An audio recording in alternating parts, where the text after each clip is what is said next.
Assalamu alaikum, rahmatullahi wa barakatuh.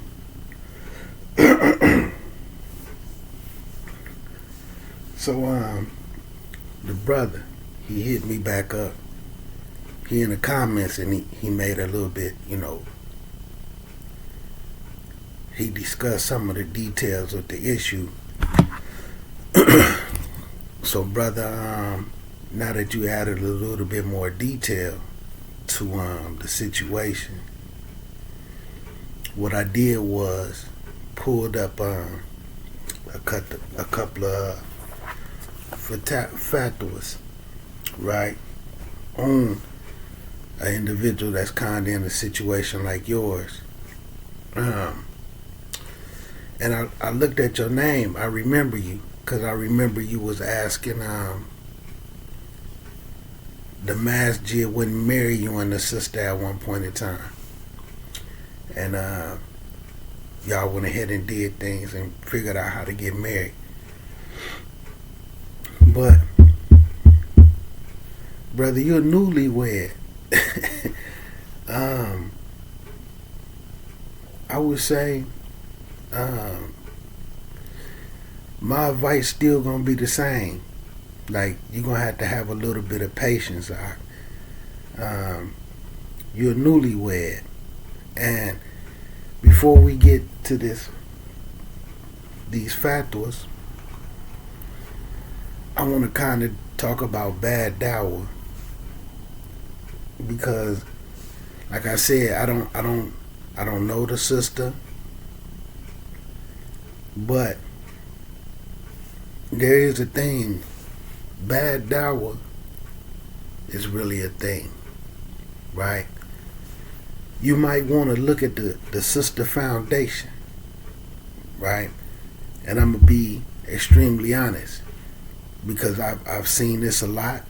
I've seen it for years. Sometimes, man, you have some brothers, some Muslim sisters, and some brothers, right? To be honest with you, they never really stood a chance. They never really stood a chance as far as learning their religion, being able to understand their religion. Because like I said, like you said in the comments, with her saying she just want to live her life and she's not going to put anything before her family or something like that. She don't want the deen dictating her. It sounds like there's two things. One, she doesn't have a really good understanding of the deen. And two, she may be suffering from waswas. Whispers from the shaitan. One way you could see where just Muslims in general, that they be dealing with the waswas, right?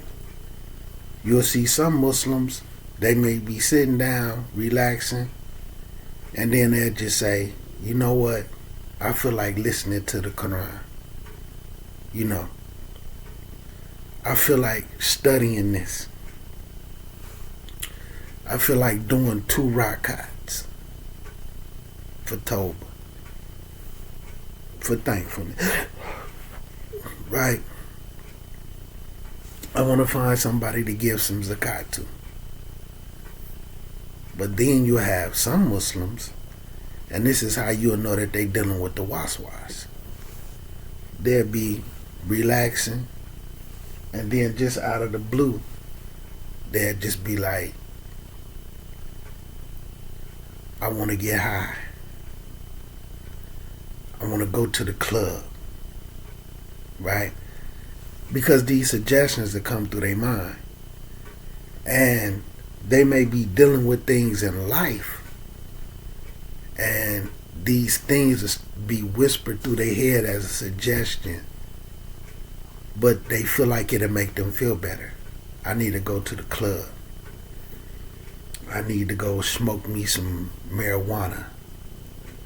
You know, I need to go deal with the opposite sex no matter what the circumstances is.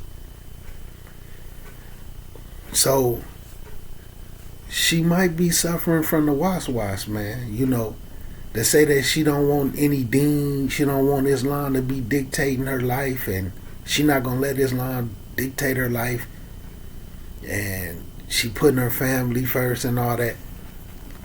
That's definitely Shaitan playing with her mind. But again, she might have a poor understanding of Islam. So this is to the bad Dawah. There was a time when, and it still goes on, sometimes, man, certain brothers who really wasn't that knowledgeable, right? But you know, they love being Muslim, you know, calling themselves Muslim. And I'm saying that not to say that they Muslim, but they don't love practicing Islam. So they will find these girls who a lot of times they would be a lot younger than them, you know. They may have had some, you know, some self-esteem issues in life, and sometimes, man, they will find these girls that they feel like they can convince them to become Muslim to make their sex permissible. But these girls would be fairly young, don't really know nothing about Islam, but they would agree that Jesus isn't God. So they would give them bad dawah. Oh, you believe Jesus? You don't believe Jesus is God. You Muslim already. You already a Muslim. You just haven't took Shahada. But these young girls or these new girls who don't know nothing about Islam, they don't know that they dealing with people that don't practice the deen. So they're, you know, you Muslim already, this, that, and the third. But their intentions is to make the sex permissible. Okay? And these girls will take their Shahada, perhaps be their girlfriend for a couple of years. Then they may eventually get married, but the thing is, they never teach them any real Islam. And then they be in a relationship where there's no praying, there's no Quran reading, you know, there's really no fasting. But they might go to the masjid every once in a while, catch Jummah, catch some Ramadan dinners. You know, something happen, somebody gets sick, somebody pass away, so they might pray a little bit, you know. But these sisters never get a chance to experience real Islam. And generally these type of Muslim brothers, they have that rhetoric, all you need is the Quran, hadith is superstition, hadith this, you know. And you got to keep in mind, because I noticed you said that she was in her 40s. So years ago, before you had a lot of students coming home and graduating, you know, maybe on the East Coast you had some, but like in your Midwest and the South, you really had a lot of uneducated people trying to teach the deen. So some of these sisters, and this is in their defense, they may have been Muslim 10 years, 15 years, and because of the foundation, they never really got rid of those beliefs. And even if they see the person who convinced them to accept Islam, let's say they did it 10 years ago, 15 years ago, 20 years ago, they accepted Islam. And they was with this person for 10 years. And then they haven't been with them for 10 years.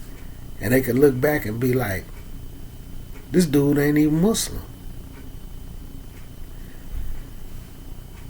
But they have their foundation. So like I say, I don't know the sister foundation. She might be a victim of bad dawah, man. Some people who parents was Muslim, but they parents was victims of bad dawah, man. So like I say, I don't know if she was born Muslim, but there's something going on with the way she understands Islam, right? When you discuss the marriage process, how y'all was trying to avoid falling into certain things and doing things the right way, that let me know they do have some deen there, some understanding there. But like I said, man, some sisters is victims of bad dawah. You know, some brother from the penitentiary, you know, somehow they become pen pals, and you know, sometimes they just have bad dawah, man, and this may be the only version of Islam that they know, where praying really isn't a priority, fasting really isn't a priority, but they don't know that these things is wrong, and they have their own understanding of Islam, but this is how they came into the thing. So, and by y'all being fairly new to the marriage, it's just gonna take time, man. You know, you might have to figure out ways to educate her, man. She saying, and you know, cause like I say, I don't know what it is. It definitely sounds like some was, but it also sounds like a poor understanding of the deen, you know. And you know, hopefully, man, she will accept some education from you. Sometimes, man, when you dealing with these type of things, man, you have to start with the basics. Try to start from the ground up. Like, see if she's even read the whole entire Quran. You know, it just sounds like she has a poor understanding, man. Or if she doesn't have a poor understanding, then she might just be rebellious. But this form of bad dawah is extremely prevalent, especially where in an area like where I am.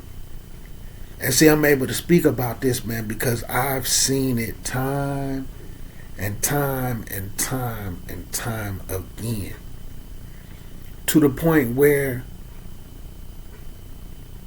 when I encounter a Muslim in my city, I expect them to not understand Islam. Okay? Where you just have a whole group of Muslims that they know they not on their deen. They know they don't understand. But they have that core foundation. I just want to believe in Allah. And I don't want to believe that Jesus is God. So I'm going to call myself Muslim, and I'm going to say Islam is my religion, and I just want to believe, and that's it. And just be a good person. And you know, they'll pick and choose. This part of Islam say this and that. Okay, I'll take that. This part I won't. It's all gonna be desire based. This part of Islam I like because it fits with my desires. This part of Islam I don't like because it doesn't fit with my desires. And I could pick and choose. I could tell myself what the Quran means.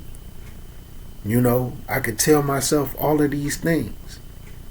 But they really be victims of bad dawah sometimes. Some old smooth talking brother, man, not even really smooth talking, just kind of a young girl or somebody who's just don't really know anything about Islam. They may think that Islam was what the Nation of Islam was talking about. And then, no, well, we Sunni Muslims and this and that. And they just never really taught them no real Islam. They didn't even have any real Islam to teach them. You see? So, you might want to take a look at her foundation, man. You know. Because something going on with her understanding, brother.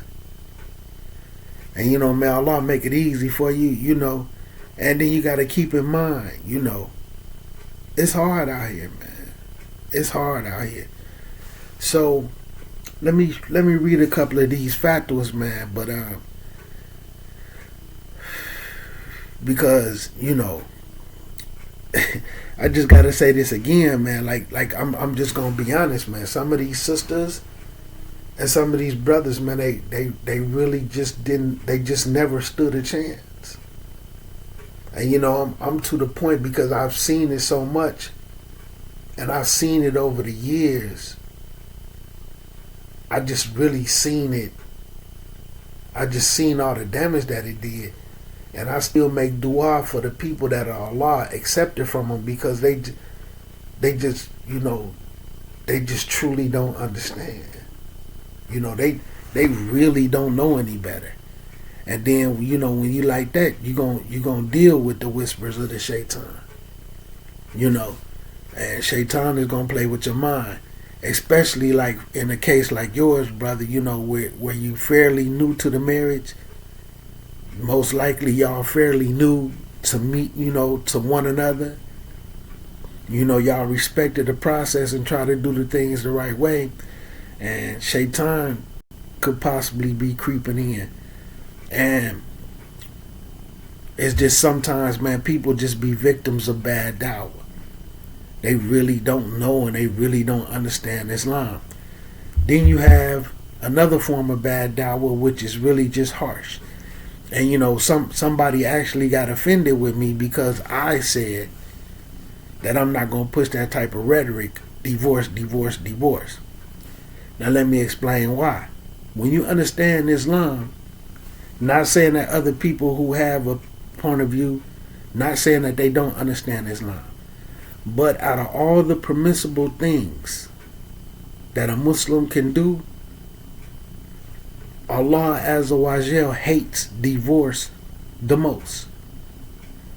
Okay? Out of all the permissible things, it's permissible to get a divorce.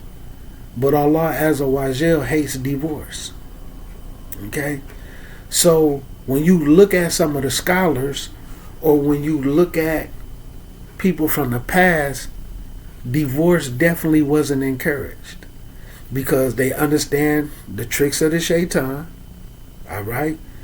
They know that shaitan and the shayateens try to get people to divorce in haste. So they keep all that in mind.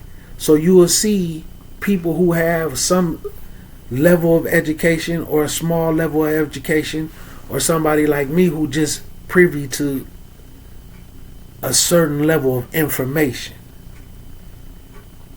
They're going to be careful when they speak about divorce, especially when it's like over the internet, somebody they haven't met, they haven't sat down with the wife, they haven't sat down with this, or like it's some people, they doing a talk in the masjid and somebody asking just a general question and other people can hear it. So they're going to be careful because they know Allah Azza wa Jal hates divorce. They know that the Shaitan and the shayateens play with people and try to get them to cause a divorce. They understand that in the Quran, there's a process. Before the divorce, you're supposed to get 2 people from her family and 2 people from his family. And then they supposed to step in and investigate the issues. This is in the Quran. And investigate the issues to see what's going on, right? To try to prevent the divorce. Now, in some cases, the divorce is mandatory. But, like I said, due to some bad dawah and some harshness, we done turned into a clique of throwaways. Oh, brother, she mouthy, she arguing, she talk back, divorce her. Oh, sister, he listen to this person, he listen to that one, he take from so-and-so, divorcing. The masjid, they let this person come give a lecture at this masjid, throw the masjid away. Throw anybody who go to the masjid, it could be 500 people that go to that masjid, throw all 500 of them away because they went and prayed in there because somebody we don't like came and gave a lecture. So this harshness, and when you understand why you be careful, because when it comes to divorce and this and that, sometimes people break up people's families. You can have a brother and sister, they can have a couple of children, and it could be a trivial, fixable issue. But this harsh Dawah, no, divorce her. She got too much mouth. No, divorce him. He don't have enough money. And then you break up families. And in some instances, some of these people, man, Shaitan step in and play with them, and then both of their deen is just out of whack over something that's fixable. So with me not saying just hurry up and say, divorce her because she's struggling with the deen. She may not pray the way you want. One thing, man, some of the brothers have to understand is this. Sisters not out here trying to be students of knowledge, man. A lot of sisters is not going to match brothers' work. They not going to want to be in classes. They not going to, some, you know what I'm saying? Some of them will be. But sometimes in classes and stuff, man, it be single sisters. Sometimes, man, you just have brothers, man, who they want their sisters to do all this reading, their wife to do this reading and do this studying and take these classes, but they do nothing. If you doing nothing, your wife not going to do nothing. So just look at the situation, brother, from the foundation. Just take a real good look at her foundation, man. She might just have a poor understanding of Islam, man. She may be up on the deen of what she tells herself. Right? So just to look at some a couple of fatwas, right? And look what the scholars say. And you're going to see they pretty much almost sound like me. Well, I'm not going to say sound like me. We drink from the same pool. You're going to see they not harsh in hastening to divorce. So this is from this one right here off Islamic Q&A, right? So the question was, his wife is weak in religious commitment. She struggles with deen. What should he do? So he said, I'm a young man. I'm 30 years old. Before I got married, I was not committed. Okay? But now, alhamdulillah, I have been blessed with guidance. I got married to a girl who graduated from the Faculty of Islamic Studies. Okay? And I was happy about that because I thought that she would help me to obey Allah. So he feel like he got a girl who's a student of knowledge, right? But after getting to know her, I found out that she is a very ordinary girl and she is not committed at all. And she has many negative qualities, such as she don't denounce any evil actions. Whether it's a major sin or a minor sin, she won't denounce it. She don't see anything wrong with major sins or minor sins. She don't have a problem falling into it. She don't have a problem with just watching her friends or family commit sins and not advise anybody or try to stay away with it. She don't have any type of problems or denounce major or minor sins. Right? Rather, she even does some evil actions. Okay? And she does very few acts of worship. But she also has some good qualities, such as she's a good person, she's patient, and she performs all her wifely duties and take care of the house. So like while I'm reading that, there's a hadith in Sahih Muslim. I think it's narrated by Abu Hurairah, if I'm not mistaken. But he said that the Rasul Allah sallallahu alaihi wasallam said, don't hate your wives, because you're going to see some qualities in them that you don't like. And then you're going to see other qualities and other characteristics that you will like. And generally those good qualities will outweigh the bad ones. And it's vice versa. Some of the sisters, they're going to see some things in their husband that they like, and then they're going to see some things that they don't like, or some areas where he could be better. Because we are Muslims at the end of the day, and we are human at the end of the day, so nobody's going to be perfect at all. Okay? So, her good qualities: she's a good person, she's patient, and she performs all of her wifely duties and take care of the house. So that's why I was saying you're going to have to look at what type of wife she is. If she's a good wife, but she's struggling in deen, you might want to weigh things out and just have some sabr. You know what I'm saying?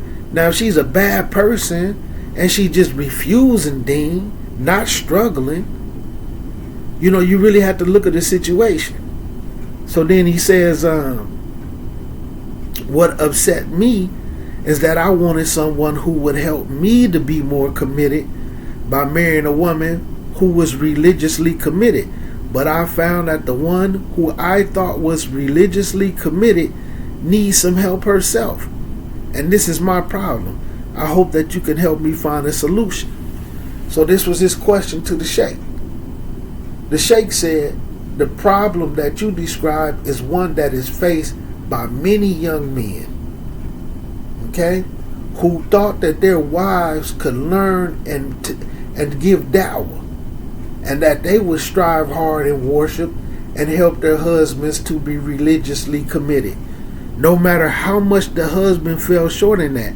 But in fact, the wife cannot be influenced by anybody as much as her husband. So she's trying to feed off the husband. Look what he say. So if the husband does not set a good example, the wife commitment will soon become weak. So like I said, you gotta start with yourself first. You gotta start with yourself first and make sure you in good, and then you make your dua. But you do your istighfar, you make your tawbah, you expiate, right? And then you keep on making dua for the wife. And then you figure out how to do small things, ways of giving dawah. Just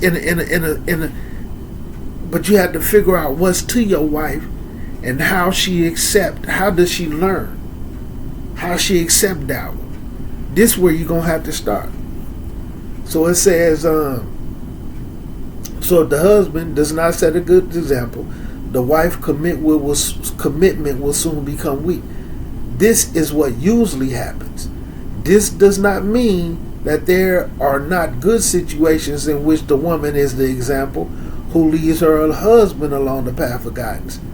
The fact that you have found out that your wife is an ordinary girl does not mean that you have failed, and it should not be a cause of regret.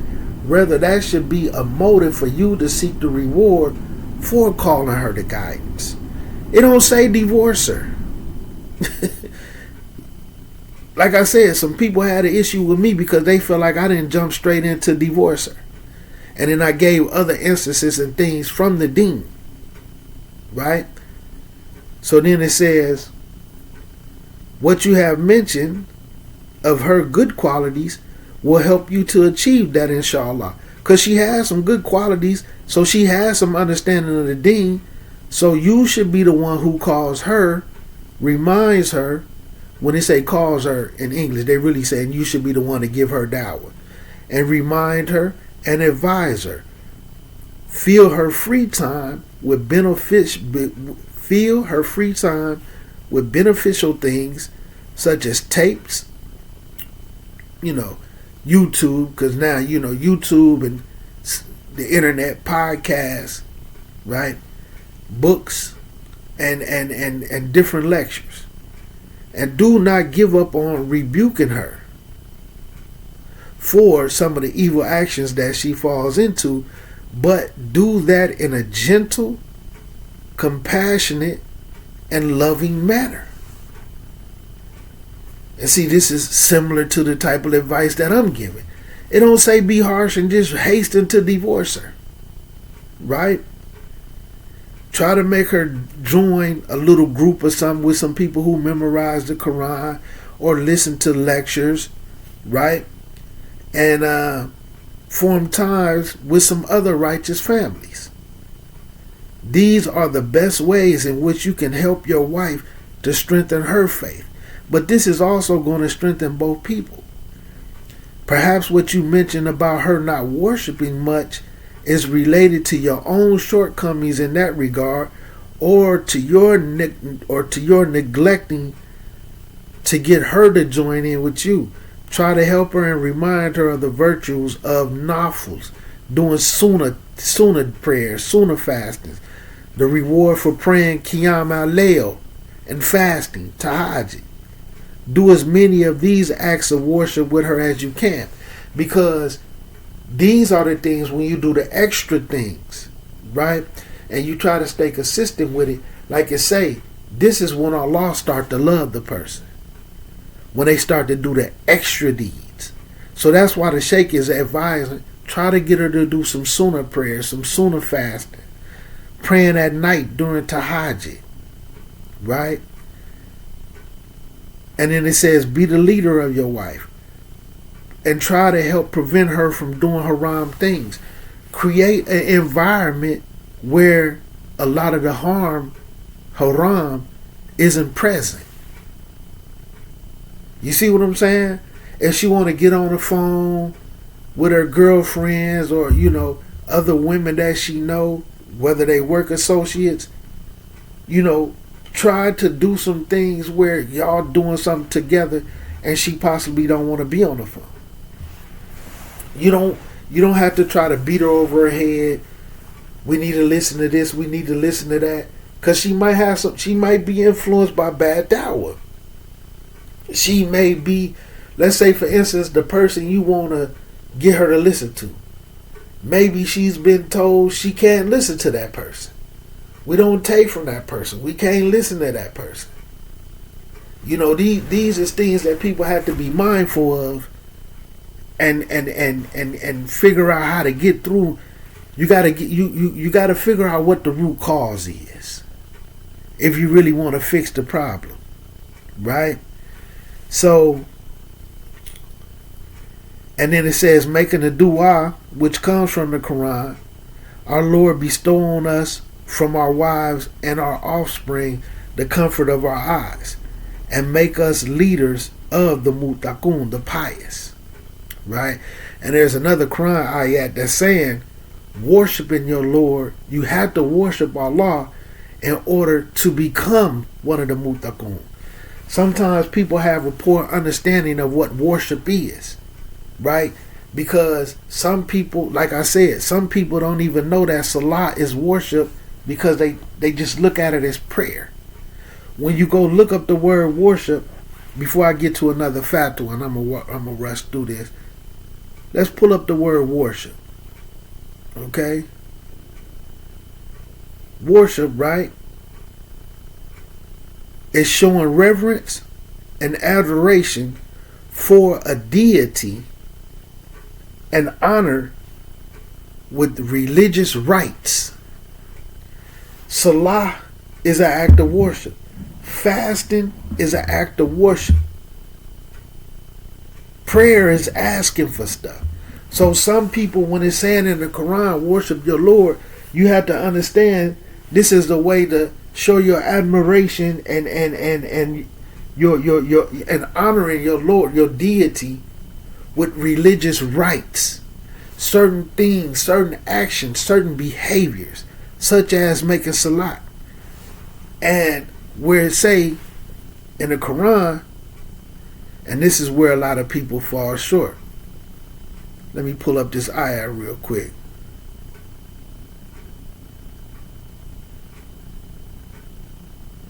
Inshallah. See if it'll pop up for me.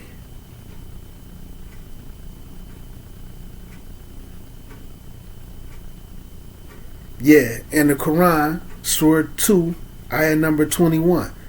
O mankind, worship your Lord, worship your Rabb, so that you may become righteous. Muttaqun. Right? So, for anybody who want to become pious, you're going to have to, this is what the Quran tell you, you're going to have to worship Allah. Not just say I'm Muslim, not just make dua, right? And just be totally negligent. These as individuals, they might be good people, but they not pious. They not righteous. And if you go through and just look at any time when they say worship your Lord, worship Allah, what's the action that's tied to it and what does it lead to? Once you know, and you help your wife and some of the people, man, you know, once you understand the ibadah, worship, this should change your perspective of how you deem and how you treat your Islam, the gift that Allah gave you so that you could get to Jannah. Okay? Because like I said, a lot of people is victims of bad dawah. Right? So, one more before we look at the book. Just a couple of that I pulled up. Look at this one right here. And I'm gonna try to be quick, inshallah. Inshallah. So this is another one. I'm in my early 20s and I have married a woman who comes from a Muslim family. After marrying her, I have found that religion is not very important to her. Okay? I had wished to marry a woman who was my equal in faith so that we could create a faithful family together. I feel like I have made a mistake in marrying her and I don't know where to go from here. Why did Allah allow me to marry her? Okay? So look what the Sheikh says. It's normal to start having doubts after marriage when you have no previous experience with it. Because shaitan is definitely going to creep in. What's one of the tricks of the shaitan? One of the ways that the shaitan attacked the Muslim is what? By causing doubt. Making them a pessimist. Okay? Many ideas and assumptions about the other sex will be proven false or inaccurate once you are living the reality of marriage. Okay? Sometimes I'm going to say this. We usually say, well, this person isn't who I thought they was. But that person might be exactly who they told you they were. You just told yourself what this person was going to be. And now they're not what you thought they were, but they're exactly who they told you they were. Or you thought you was going to be able to change them. And because you're not having success with it, it's just not happening. And no matter how much you want for them, because you gotta keep the Quran in mind. Allah Azza wa Jal informs us in the Quran over and over and over and over and over again. If Allah leaves someone unguided, who's going to be able to guide them? If Allah doesn't want guidance for a person, who can do anything about it? So you're going to have to get them to a point where the guidance is going to have to come from Allah. We know in the deen, us Muslims, we can't guide somebody because we love them. Guidance comes from Allah. But, like I spoke in the other video, from the Quran ayat from Surah 17, ayat number 13 or 14 around there, maybe 15, they have to choose the guidance. You see? They have to choose the guidance. They have to understand how to worship so that they can truly become pious, not just a good person. continuing on, right? It says that so women are generally more liberal than men and laxer when it comes to religion. I come from a conservative Muslim family, but I've had trouble convincing close female relatives to stop engaging in negative activities, right? Such as like gossiping and stuff. I know a woman who is a civil engineer, so she's educated and intelligent enough to know better. And even though she went to an Islamic boarding school where they recited Quran every night and sometimes stayed up all night for prayer, she continues to think it is her very right to gossip about people. Not just having conversations, but they talking about in the wrong type of manner. So it says, when dealing with women, always remember Imam al-Shafi'i says, be harsh on yourself first and easy on the others. Okay? Be harsh on yourself first and then easy on the others. You shouldn't hold your wife to the same standards that you hold yourself to. And if she does the minimum that is requested of her by religion, you should be thankful for that. See? So if she's just doing a little bit, and if she's doing what she's able to do to the best of her ability, you should just be thankful for that. Especially like the first case. She take care of all her wifely duties. See, you have to understand, that's still ibadah. She may obey her husband. She may do her wifely duties around the house, whatever that they consider that is. You know, cleaning up, laundry, cooking, you know, climbing the bed or whatever. That's still ibadah. She's still participating in the deen. But because she may not read, because she may not memorize, because she may be a little lax in her salat, you know, some brothers be ready to throw them away. When they might need some time, they might be miseducated, they might be victims of bad dawah. So it says, you should be thankful. And it says, this is the Sheikh. I grew up knowing many great men in my extended family, highly religious, kind and observant men, but almost none of these men had wives who could match them in faith. And some had wives who only did the minimum and didn't care about religion at all. So the minimum is they're what they consider to be wifely duties. They may not fast it, they may not pray, or just prayed a little bit, fasted maybe during Ramadan only, but they didn't care about the deen. They didn't study, they didn't do none of that. And these was highly religious men, right? So it says, look what he says though. This hasn't stopped them from bringing up a good religious family though. In a household, men and women are not equal when it comes to authority. The Quran gives men a degree of authority over women, and perhaps part of the reason for that is that men are in general more observant and more conservative, though a minority of women can be found who are like this too. It is a man's duty to keep the standards high in his household, preventing lax behaviors like not praying, nor fasting, or eating what is not halal, though he must do this with love and kindness and not with authoritism. So this is another sheikh, but both sheikhs, none of them said divorce her off bat. Both say be gentle, both say be kind, do this in a loving manner, and you have to understand it's possibly not something that's going to happen overnight. But see, some people have fell victim to harsh dawah. And in some cases, this stuff break up families. It break up families, man.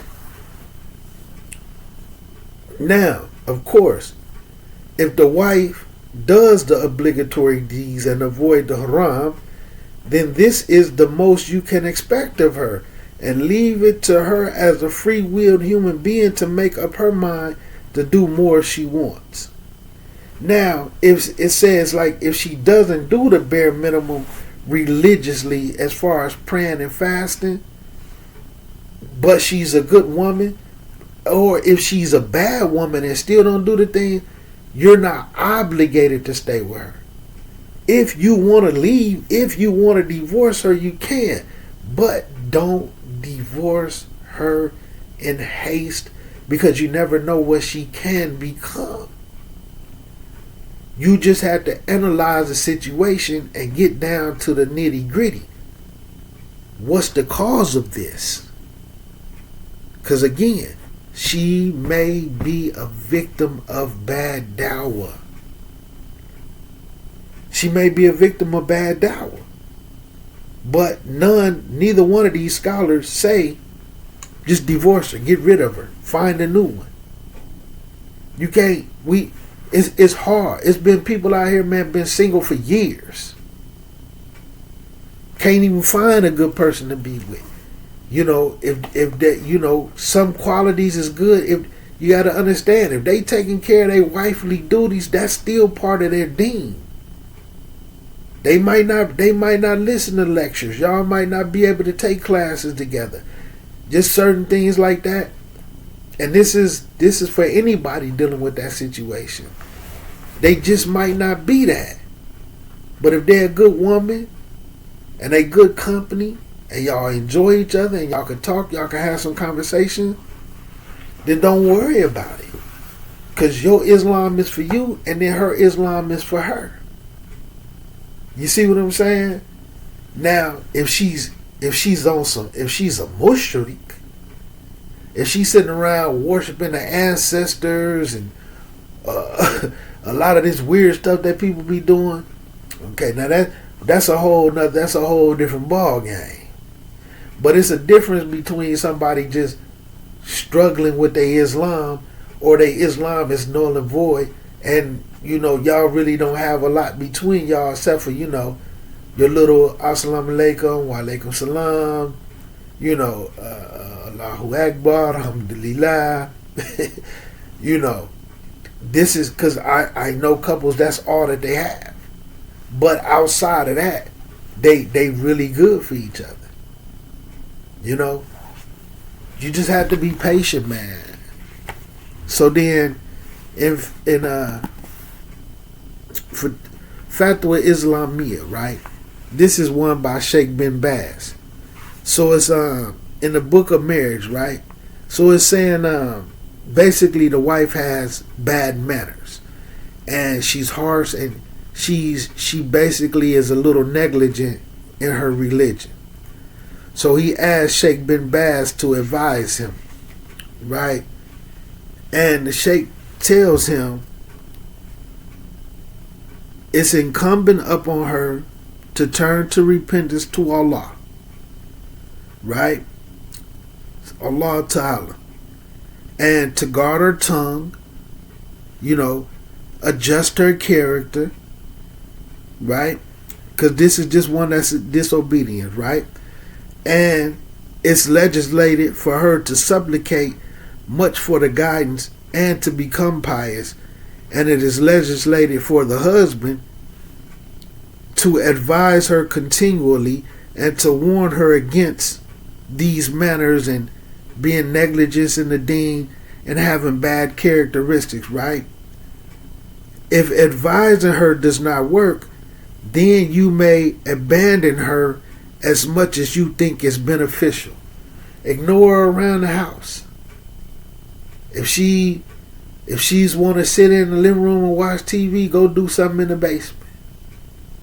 You know, go take a shower, go work out, go outside, go sit on the porch. Abandon her as much as you think is beneficial. Not anything that's breaking the marriage, but enough to make her mind, okay? Even abandon her in the bed, right? But do it with patience and reflection, and without divorcing her in haste. And we ask Allah Azza wa Jal to guide you and her. So even the sheikhs, they come with patience. They come with sabr. They come with what the deen tell us to do. Not, oh, she acting this way, she doing that, she struggling, divorce her. Get another one. See, that's from the etiquettes and the manners of Islam. Trying to keep people together. You see? So you just have to be patient, man. You just have to be patient. There's another one in here about a woman with who's disobedient, and she's what they refer to as a nushuz. How you pronounce it? What they call her? But yeah, a nushuz, right? And it's nushuz is just a very rebellious woman. But even if you end up with one of them, the advice is the same. You know, but they all say as well, start with you first. Get yourself together. You know, start being the example that you want to see. And inshallah ta'ala, man, for anybody who's in that situation, it'll work out, man. But you got to look at the foundation, man. And like I say, I don't know your specific situation, but I'm telling you, from my experience and a lot of people I've seen, a lot of people is victim of bad dawah. Some sisters just never really stood a chance, man. They just, you know, they have married one Muslim to another Muslim, and it's just been, they may have been some okay marriages, but the Islamic learning, the Islamic education just pretty much null and void. And then if she's stuck in that path, they don't see the importance of it. I don't need none of that. The person who got me to practice is to accept Islam. They didn't really do none of that. So that they never outgrow that bad dawah, or they stuck on that harsh dawah. Just like, for instance, you know, some of them individuals on that harsh dawah, it be so many people, wallahi, numerous individuals in my comment, or they'll hit me up on Telegram and be like, brother, I like your delivery. You talk about stuff that nobody else will, or you talk about it in a way that we can understand.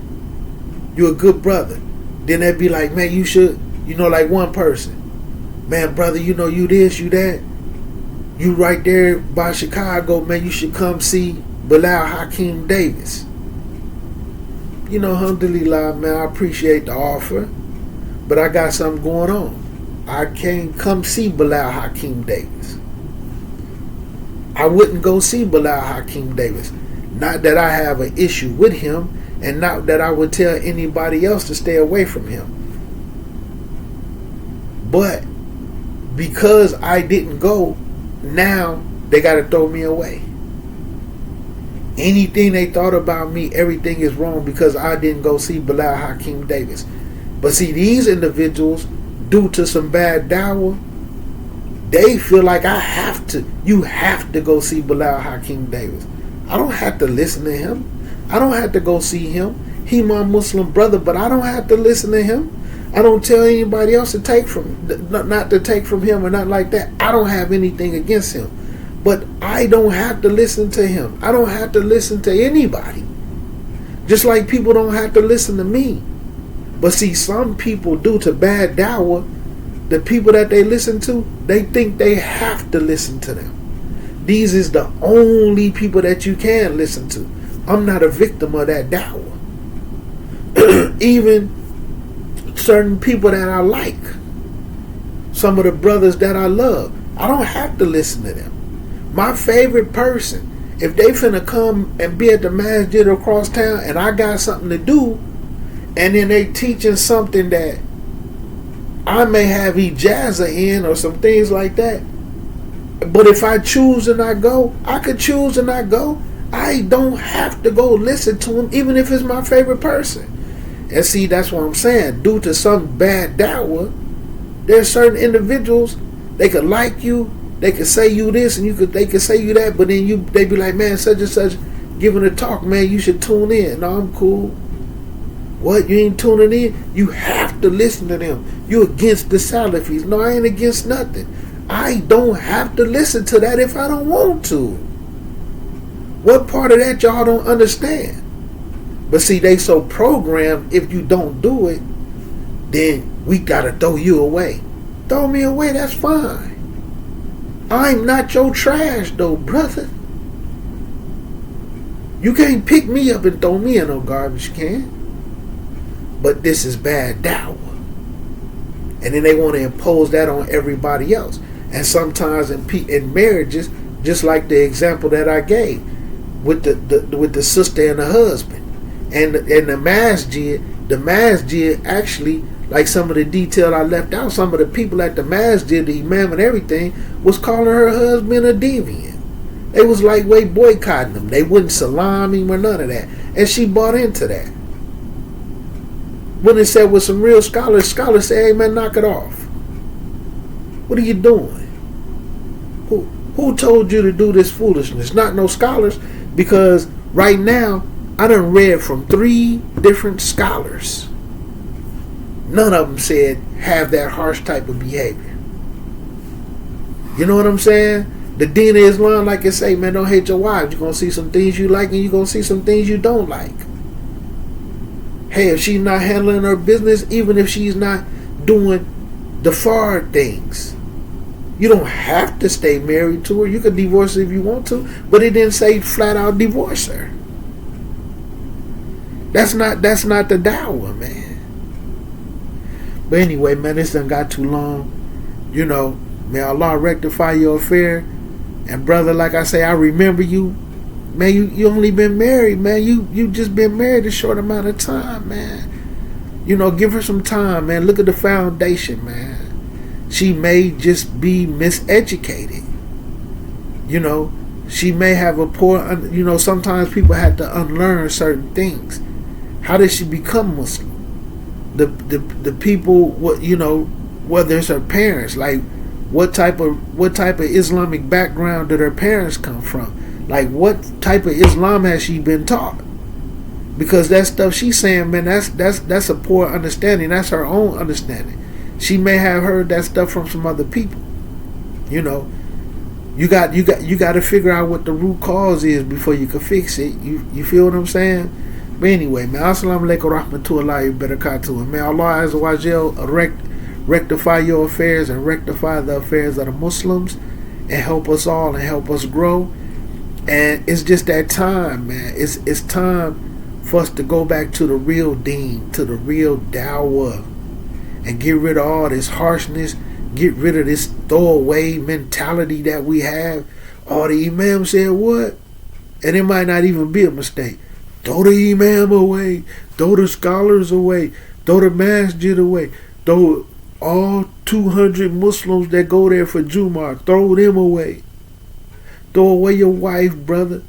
You know what I'm saying? And I'm telling you, man, some of these individuals, alhamdulillah, and may Allah protect me from that, man. But I see so many people, man, brothers and sisters, you know, they play these games, man, and they get rid of they husbands or their wives just frivolously, and then next thing you know, these sisters, man, they addicted to sex toys, they addicted to porn. These brothers is addicted to porn, you know, falling into all type of fornications and different things like that. No intentions on getting married, or you know, doing a goofy, man, and going a fool with, you know, pastors and stuff, man. Anyway, man, let me get up out of here, man. Assalamu alaikum wa rahmatullahi wa barakatuh.